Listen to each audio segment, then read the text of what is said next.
Hi there, D&Divas. You know what I love about cults? How consistently they can get a bunch of adults to clear their busy schedules for what is essentially nonsense.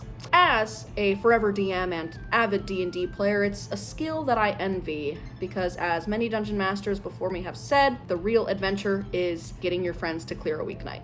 So I figured, what's stopping me from using their psychology for evil, I mean good, and making sure I never have to reschedule a D&D session ever again? Turns out, cult tactics can actually make your D&D group way better, because it worked for me, and it's continuing to work. Let's talk about it. But first, I'd like to introduce myself. My name is Brookoblin, and I am your girlfriend's favorite DM. If you've ever gone to your dungeon and wondered, where did all my maidens go?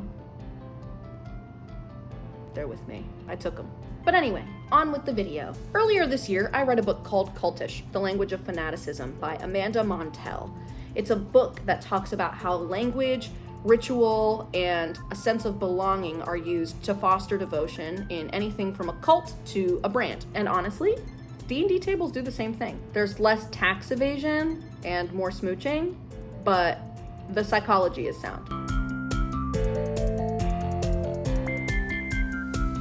Language makes you special. Montell says that cults use language to make people feel chosen. Words become little secret passwords, and they other the group from outsiders and reinforce identity. In D&D, we already do this on a pretty wide scale. Outsiders don't understand what a nat 20 is or what a long rest is, and to this day, I still don't even know what grappling entails or how it works.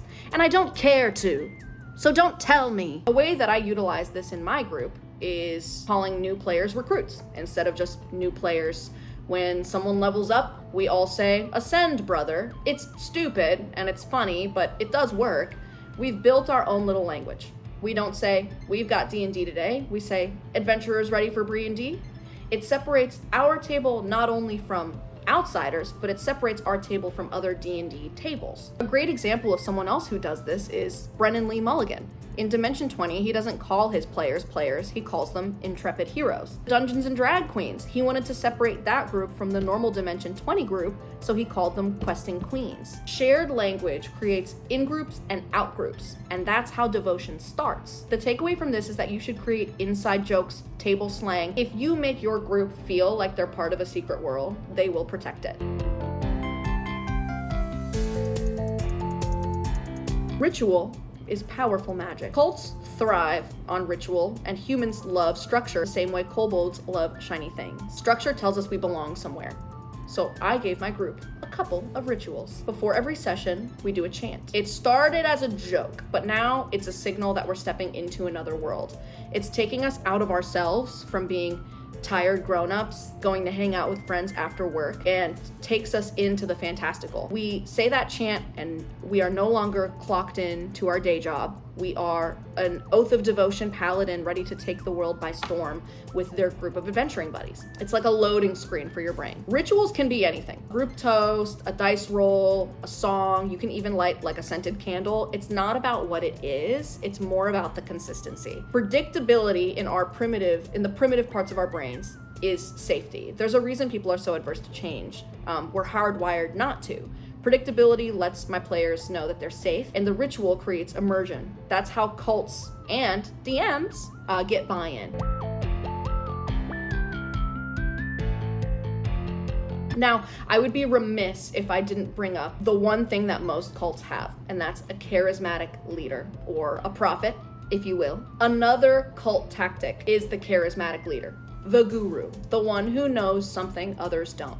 Does that sound familiar to any of you DMs? I don't mean getting a big ego. I mean leaning into performance. I think we've all played with DMs that have egos that are just out of this world. It's not fun, and it doesn't foster trust at the table by any means. But when you lean into the performance, you speak with confidence. Even when you're improvising, you can tease mysteries, drop phrases like "there's something I can't reveal yet." You become a keeper of divine lore. The dungeon master functions as this makeshift cult's prophet. Now, we could wander all of the forgotten realms in the time it would take us to dissect what makes someone charming or magnetic. But for DMs, my one bit of advice comes from Once again, Miss Amanda Montell. Montell says charisma isn't about dominance or batting eyelashes, it's about certainty. And in D&D, certainty is contagious. Call for D20 rolls with confidence. Don't be afraid of a little silence at the table. Make calls like you know what you're talking about, even if you're unsure of what grappling entails. And even if you don't want to know what grappling entails. Your belief in the story makes your players believe it too. That brings us to like what I would like to call segment 3.5. Which is embracing your brand. Cults do not just use language, they use aesthetic. The robes, the symbols, the vibe in general. It's all deliberate. It's to make people feel like they're a part of something bigger, something that means something. Montell directly references fitness lifestyle brands like Lululemon and CrossFit, who use branding and language to not just sell clothes, but to create brand loyalists that stay with them their whole lives, shelling out thousands of dollars for buttery leggings. Like, who would even fall for that? Like, truly, there's no way that that works. Right? Your D&D table is the same. Whether you realize it or not, you're already running a brand. Your brand as a DM. The thing that makes your players think, oh yeah, this is their table. For me, I tend to dress hyper feminine while running a game. It's like a uniform. Sometimes I'll even go to a dry bar and get a little blowout. My setup is all pink. From DM screen to dice bag. Even my notebooks are very girly pop, Lisa Frank glitter bombs. It's a type A Pilates princess meets dice goblin chaos. That contrast works for me. That's my brand.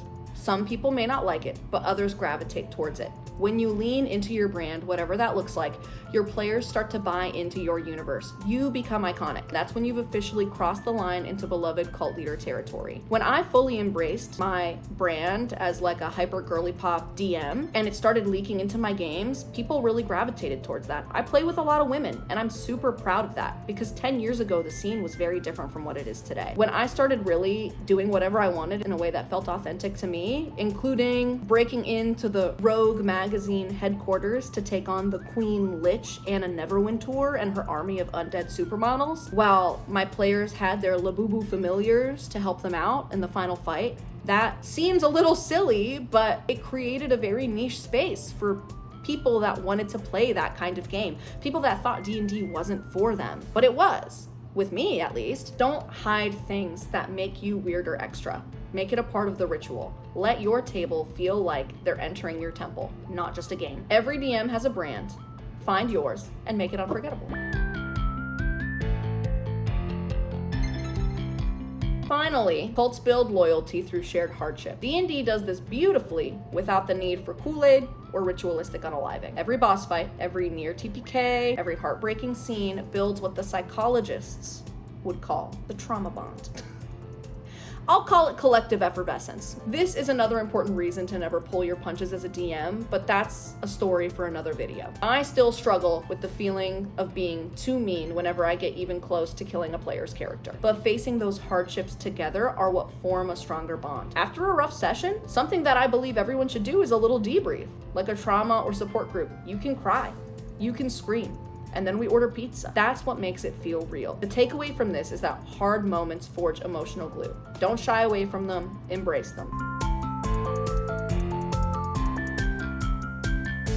Recruitment, ABR, always be recruiting. Recruit, recruit, recruit, and reward attendance. I'm constantly adding new people. And when I'm recruiting them, I'm not approaching them and begging them to play D&D with us, even though that's what I want to do. Please, please, please, please, please, please, please play D&D with me. I go up to them and I say, oh my God, you know what I just realized? You have a specific set of wonderful qualities that I think would be incredible as a D&D player. Would you ever come and consider playing D&D with my very cool elite group of D&D players? I think you have what it takes. Cults are never begging people to join. They want people to join. Obviously, they want members. That's the only way that they function. But instead of begging them, they're offering them a chance at enlightenment. So I try to take the same approach. I'm not dishonest with people. I do only invite people that I think would make good players because the curation of a vibe at a table is what protects the sanctity of a game.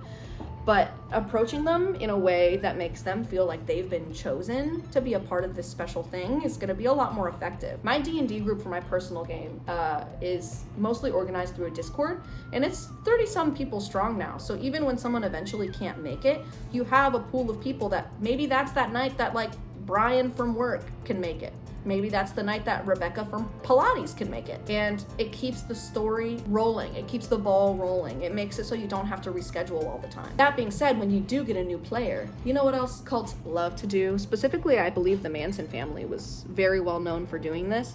Love bombing, not in a toxic way. But if you're a new player at my D&D table, the odds of you getting a little gift bag are high. I love to give you a little baggie of Dyson stickers. That's the perk of having this hobby and also adult money. I love doing it. I have a lot of really wonderful, welcoming players at my table that are super seasoned, and I'll usually sit the new player between a few really seasoned, knowledgeable players. I also take time to read their character sheet because the odds of a new player knowing exactly what to do during combat is pretty low.